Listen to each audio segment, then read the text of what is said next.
Pertemuan para petinggi The Fed bulan ini membawa angin baru di pasar finansial. Pernyataan Jerome Powell, Chairman The Fed kali ini dianggap lebih positif untuk memotong suku bunga Bank Sentral Amerika mulai September. Tapi ada juga analisis yang melihat resesi yang semakin dekat. Bagaimana kita bisa melihat fenomena ini? Apakah pasar saham dan obligasi kita akan bergerak positif atau negatif? Berikut ini analisis dari Ruli Arya Wisnubroto, Head of Research dan Chief Economist Mirai Asset Sekuritas. Kalau saya lihat sih memang selalu mereka sangat berhati-hati saat ini. Karena kalau terlalu cepat dikhawatirkan tadinya akan menimbulkan reakselerasi dari inflasi. Namun di sisi lain memang kalau mereka terlambat, ini bisa menyebabkan mereka itu akan mengalami resesi. Mungkin tidak di tahun 2024 ini, bisa jadi di 2025. Karena dampak dari kebijakan moneter itu ada time lag-nya, lag impact-nya. Bisa jadi beberapa kuartal atau bisa bahkan jadi setahun. Ya.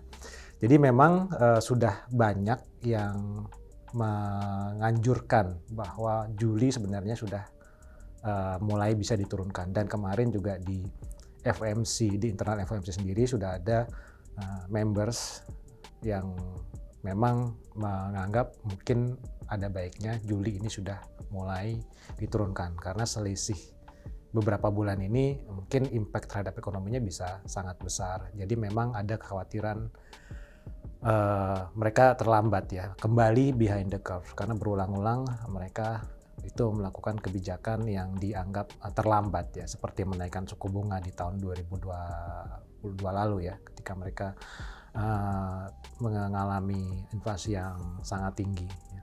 Cuman kita lihat mungkin September ya, sudah paling pas lah ya, tidak terlalu cepat, tidak terlalu lambat. Ya. Yang penting masih ada beberapa bulan lagi ya, dari sekarang ada Juli, Agustus, baru September. Kalau di Amerika Serikat itu kan cukup banyak data nanti keluar ya, ada data inflasi, ada data tingkat pengangguran. Mereka masih akan melihat tetap data dependent. Tapi memang sinyal kemarin itu merupakan suatu sinyal yang paling jelas ya selama ini ya. Sebelumnya Jerome Powell itu nggak pernah spesifik menyebutkan kapan akan menurunkan suku bunga, dan dia telah menyebutkan bahwa September cut is on the table ya, karena dia akan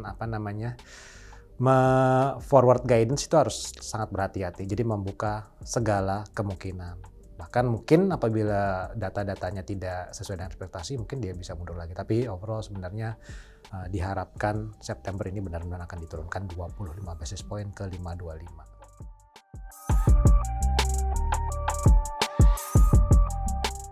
Kalau dari ekspektasi market sendiri ya, yang kita lihat dari CME Fed Watch, bahkan saat ini lebih besar market expect ya, lebih dari 50% itu 3 kali bahkan.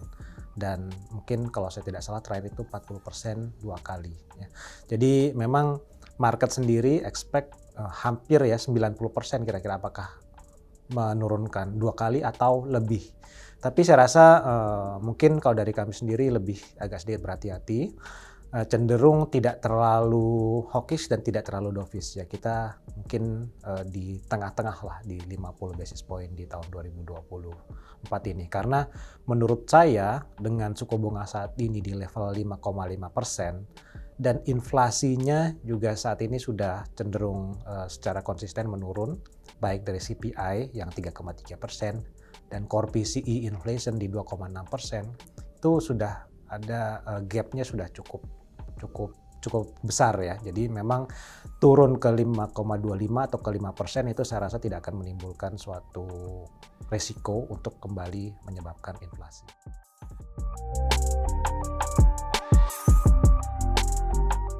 Kalau kita lihat kemarin kan terjadi setelah adanya sinyal penurunan di bulan September, itu kalau kita lihat sebelumnya itu didahului oleh langkah dari Bank of Japan ya. Bank of Japan akhirnya kemarin menaikkan suku bunga dari 0,1% ke 0,25%. Ini juga berdampak kepada penguatan yen pada saat itu. Yennya juga menguat cukup signifikan dan berdampak juga kepada rupiah.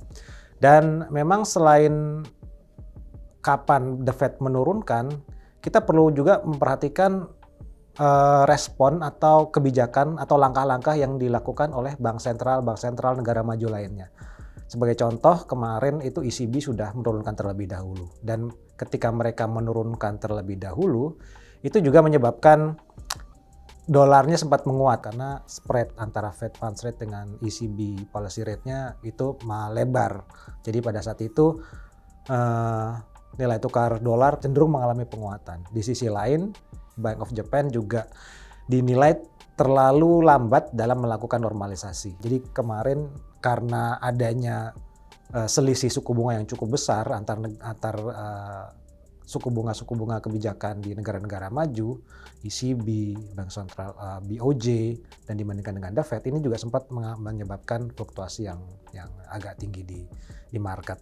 Jadi memang kita juga memperhatikan selain ada Bank of Japan, ada ECB, ada juga Bank of England ya, Jadi bank sentral negara-negara tersebut itu dalam beberapa waktu terakhir ini atau sampai dengan akhir 2024 ini akan banyak melakukan perubahan yang mungkin akan berpengaruh juga kepada market. Jadi ya kalau dari pasar globalnya memang dolar belum mengalami penurunan cukup signifikan ya karena pada perubahan dari kebijakan bank sentral tadi. Tapi kalau dari pasar saham sendiri memang agak terkoreksi ya dalam beberapa waktu terakhir ya. Memang agak berbeda nih respon terhadap sinyal dari The Fed. Kalau untuk pasar obligasi memang merespon cukup signifikan ya, lebih cepat ya, yang 10-year US Treasury-nya sudah turun cukup sekitar ke arah 4%. Sementara dari pasar sahamnya sendiri itu memang selain memang ada kekhawatiran ya bahwa penurunan suku bunga ini merupakan tanda-tanda dari perlambatan ekonomi, tapi juga mereka cenderung melakukan semacam rotasi lah. Selama ini kan S&P 500 sudah menguat cukup signifikan ya.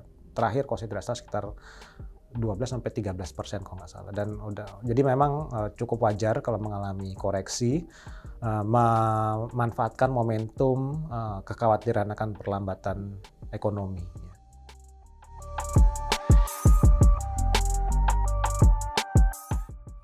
Kalau ke pasar obligasi sendiri ya di dalam negeri, memang saat ini kita lihat respon terhadap sinyal penurunan suku bunga di Amerika Serikat.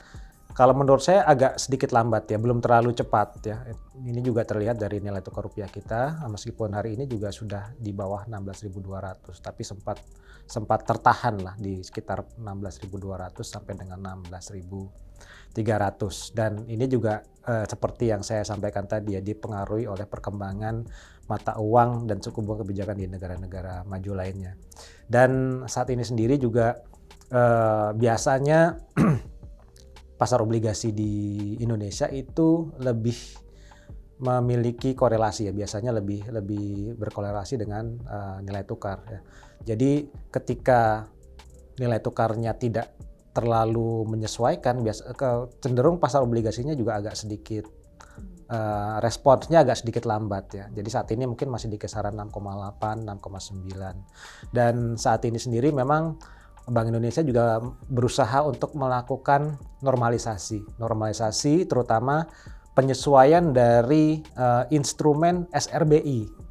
SRBI sendiri kan selama ini memiliki imbal hasil yang relatif sangat tinggi ya, sangat menarik, dan mereka berusaha untuk melakukan menurunkan secara perlahan. Jadi arah ke depannya itu mungkin akan lebih mirip dengan yield dari SBN. Dan penyesuaian itu membutuhkan kehati-hatian lah ya. Takutnya kalau mereka melakukan penyesuaian terlalu drastis, ini bisa menimbulkan gejolak. Jadi kalau kita lihat arahnya baik rupiah maupun SBN seharusnya secara gradual bisa menguat lah ya sampai dengan akhir tahun. Cuman memang dalam beberapa hari ini penyesuaiannya agak lebih tertahan lah ya, masih di level 16.100, 16.200. Kalau menurut saya sih arah sampai dengan akhir tahun harusnya memang menguat ya. Untuk kita expect average di tahun 2024 ini sekitar 15.700, 15.800 untuk rupiah. Obligasi kita sebenarnya kalau misalkan selama ini yang agak sedikit menahan yield-nya turun itu karena ada SRBI tadi ya. Jadi kita sih harapkan tadinya bisa ke level 6 sekitar 6,5, 6,6. Cuman memang ini kembali bagaimana penyesuaian dari normalisasi kebijakan moneter yang dilakukan oleh Bank Indonesia. Jadi kalau berdasarkan apa yang disampaikan oleh Bank Indonesia, mereka menunggu ketika yield curve dari Amerika Serikat ya, itu kan sekarang masih inverted ya, di mana yang 2 year-nya masih lebih tinggi dibandingkan dengan 10 year. Ketika 2 year-nya bisa turun lebih cepat ya dan mulai normal ya, jadi yang 2 year-nya di bawah 10 year, itu mereka mungkin akan lebih cepat untuk melakukan penyesuaian, mengurangi penerbitan dari SRBI secara lebih drastis, karena SRBI sendiri kan jangka pendek ya, 6, 9, 12 bulan. Jadi ini dikeluarkan untuk menyesuaikan, membuat yield-nya lebih kompetitif terutama dibandingkan dengan yang 2 year. Jadi ketika 2 year treasury-nya sudah turun, mereka juga bisa akan melakukan.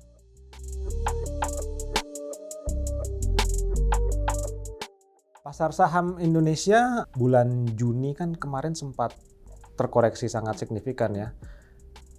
Memang volatilitas sepanjang tahun 2024 ini cukup tinggi. IHSG sempat mencapai rekornya ya di sekitar 7.433. Kemudian muncul sentimen negatif, aksi jual dan asing ya, terutama ya net sell dari asingnya cukup drastis sehingga IHSG itu sempat terkoreksi hampir 10% ya. Jadi ke sekitar 6.700. Dan sebenarnya setelah adanya penurunan di bulan Juni lalu, recovery-nya cukup cepat di awal Juli ya, sudah naik hampir lebih dari 8% lah ya. Sudah ke kisaran 7.000-an lah, udah kembali ke 7.000. Tapi kayaknya agak tertahan nih di 7.200, 7.300. Agak sulit untuk kembali menembus ke level 7.400. Kenapa? Karena saya melihat market ini masih menunggu karena kayaknya ekonomi kita agak sedikit melambat ya, karena efek dari suku bunga yang tinggi yang sudah dipertahankan agak lama. Market expect bahwa akan ada terjadi perlambatan lah dari sisi earnings-nya dari emiten, dan memang terlihat saat ini kan musim earning season keluar. Memang sebagian besar mayoritas masih inline dengan ekspektasi, karena ekspektasinya juga tidak terlalu tinggi, tapi ada beberapa memang yang below.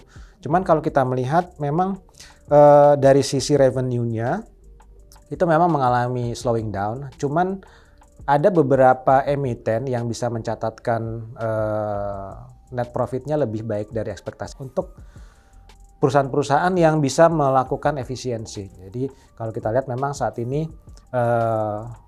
market cenderung berhati-hati ya. Memang ada perlambatan tapi overall sebenarnya cukup baik. Cuman mungkin berhati-hati di semester 2 nanti. Ya, mereka akan menunggu. Mungkin saat ini dengan adanya kejelasan bahwa The Fed akan di bulan September turun, mereka menunggu apakah BI akan bisa turun ya. Dan kalau kita lihat dari Bank Indonesia sendiri, sebenarnya mereka ekspektasi Fed ini baru turun di bulan November. Agak sedikit maju, sebelumnya mereka expect di Desember, November, kemudian mungkin sekarang sudah September. Dan menariknya di bulan September itu mereka melakukan rapat di hari yang sama ya. Jadi siangnya rapat, malamnya nanti FOMC. Saya rasa BI masih akan sangat tergantung dari perkembangan dari rupiah. Jadi memang saat ini kalau kita lihat kemarin inflasi kan sangat stabil ya, 2,1%. Itu turun jauh lebih cepat daripada yang kita perkirakan. Jadi market menunggu apakah BI bisa ikut menurunkan suku bunga. Kalau saya rasa dengan syarat bahwa rupiah akan menguat, BI akan menurunkan suku bunga, dan ini mungkin yang akan ditunggu-tunggu oleh pasar. Namun kita kembali lagi bahwa di semester 2 ini cukup banyak beberapa perkembangan ya, politik baik di luar negeri maupun di dalam negeri. di luar negeri ya kita tahu akan ada election dari US dan kayaknya saat ini si Kamala Harris bisa mulai menyaingi ya, bisa mengejar ketertinggalannya. Dan kayaknya yang tadinya market expect Donald Trump akan menang, sepertinya bisa agak sedikit persaingannya akan lebih ketat. Mungkin yang tadinya price in for Trump ya sedikit demi sedikit mulai agak sedikit mengubah strateginya lah ya, akan antisipasi. Jadi ini menurut dari saya sendiri kayaknya masih 50-50 ya antara Trump dan Harris, karena di Amerika Serikat sendiri juga lumayan banyak yang tidak suka dengan apa yang dilakukan oleh Trump. Dan saya rasa apabila memang Trump akhirnya terpilih, apabila menang ya, ini bisa menimbulkan fluktuasi karena janji-janji di kampanyenya itu menurut saya agak cukup radikal ya. Antara lain dia akan memiliki kekuatan terhadap kebijakan moneter. Jadi ini merupakan suatu kebijakan yang agak drastis ya, agak perubahan drastis, dan ini saya rasa kalau misalkan benar-benar dia realisasikan ini bisa berdampak terhadap fluktuasi.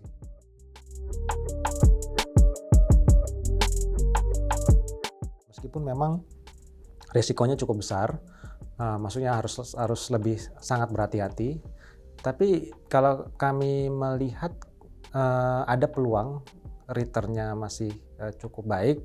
Kita sendiri masih cukup optimis ya, year end ini IHSG itu akan kembali mencapai rekor dan mungkin ditutup di 7.585.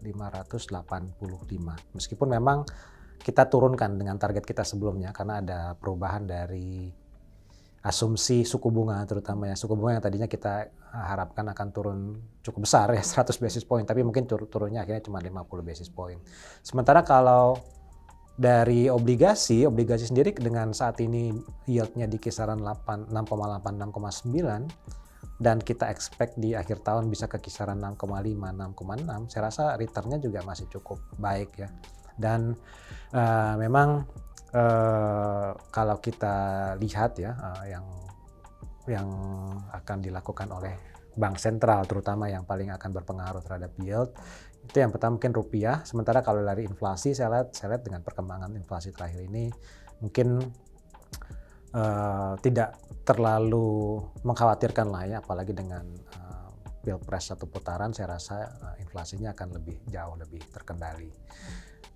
Dan ya mungkin yang paling menjadi kalau dari dalam negeri ya, mungkin nanti setelah adanya pelantikan pemerintahan yang baru ya, Prabowo Gibran, saya market pasti harus menyesuaikan atau menunggu pengumuman dari kabinet ya, terutama posisi-posisi kementerian-kementerian yang sangat strategis ya, terutama mungkin Menteri Keuangan, Menteri SDM ya, sumber daya energi, kemudian juga ada Menteri Pertanian, Menteri Perdagangan, Menteri BUMN, Menteri Informatika. Ini mungkin market yang akan sangat melihat dan berharap bahwa khususnya Menteri Keuangan ya, berharap bahwa orangnya bisa yang sangat kredibel dan sangat profesional dan less untuk appointment politik dari partai itu ya mungkin market kadang-kadang tidak terlalu menyambut dengan positif ya. Sektor yang relatif aman saya rasa kalau kita lihat dari earnings ya, meskipun memang ada sedikit perlambatan, mungkin ada beberapa sektor consumer goods yang masih mencatatkan kinerja yang cukup baik. Kemudian dari dalam beberapa waktu terakhir kita lihat ada perbaikan dari pergerakan harga-harga komoditas ya. Mungkin bisa, tapi memang harus berhati-hati.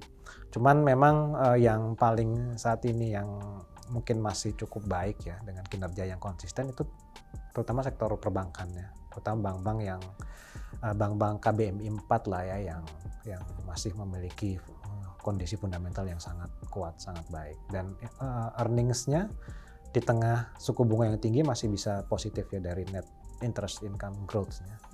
Itu yang mungkin agak bisa.